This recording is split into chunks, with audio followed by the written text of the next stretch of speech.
What I'm going to do for you on these arrows, Denny, is this is a neat little tool that G5 came out with recently. It's called an ASD tool, which has two heads on it. The first one, we're going to put the end of the shaft of the arrow that we just cut off, even though we're using a good saw and a good blade and have what looks to be a good cut on there. We're going to make sure it's good and square by putting it on this little tool, and we're just going to slowly rotate the shaft. There's a abrasive on there that will take the tip of that shaft and it's going to give us a perfect square, so when we put your inserts in, they're going to sit nice and flush, and that does affect your arrow accuracy. So okay.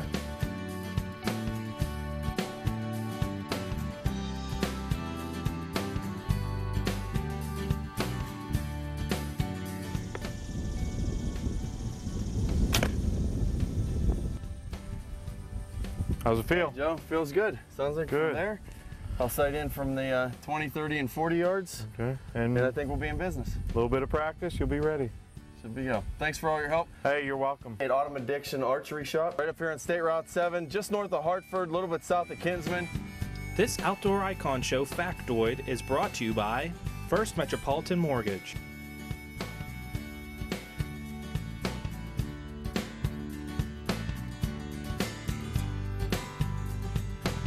Stay tuned, the Outdoor Icon will be right back.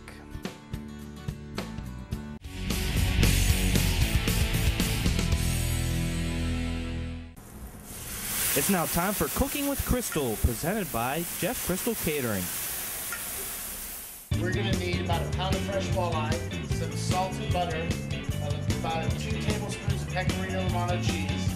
We have 4 whipped eggs, some hot sauce of your choice, chopped parsley, sherry, and a little bit of flour for dusting. And then we're going to splash it with a little bit of fresh lemon.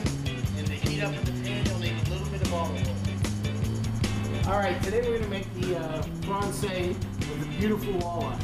Make sure that you did do a beautiful job. I can't take the credit though. Okay. I didn't fillet them. Always rub your hands down the fillets just to check for bones, making sure there are no bones.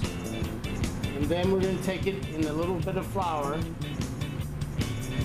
Just dredge the flour. And what you need to do is make sure that when you're doing this, the key thing is you got to pat it off. You don't want any heavy covering of flour, because what happens is when we dip it in the egg wash, it won't stick to that heavy bound up. So in our egg wash, we're going to put a little bit of Romano cheese. I love Romano cheese then. We have chopped parsley. A little bit of hot sauce. Touch of hot sauce. Give that a stir.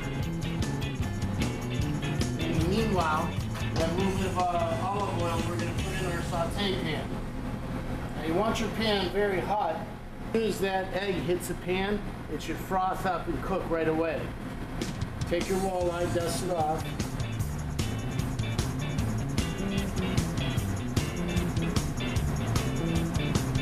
Put in your egg wash.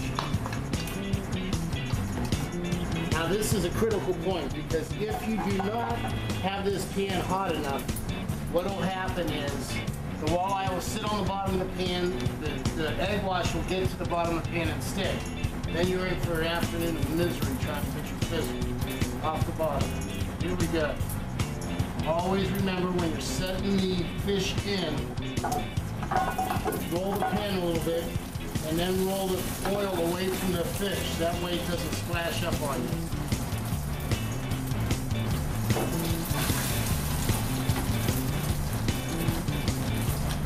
What you need is just a quick browning on the fish. Once that egg gets set in there, give it a quick little jerk. And gently pick it up. Same order that you put them in. Lay them down.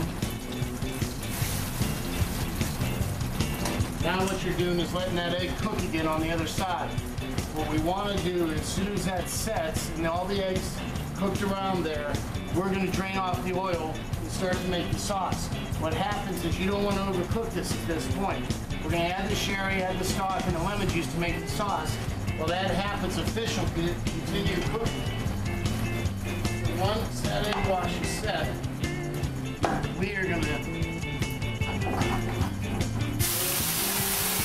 Woo! Look at that. Now when you put your sherry in, you're going to want to reduce it by half. Let all that cook out and that flame might not happen at home, gentlemen. Especially if you have electric stove. We're working on hot stoves. We're going to add a little bit of butter. And when you add the butter, you got to shake it in. What that does is incorporate air into your sauce. So you get a little bit of thawing and thickness to it. Touch of chicken stock. Remember to roll your lemon first before you give it a squeeze. Now we're going to let this simmer.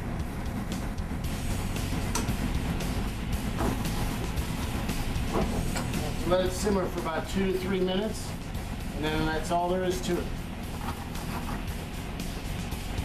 And then after the fish is cooked, the last thing you want to put in, we didn't list it before, was a touch of Jeffrey's seasoning crystals. That's the last added touch, huh? That is it. Now, for your presentation,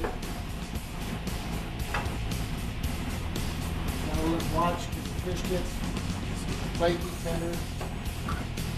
I don't think there is better fish. Oh.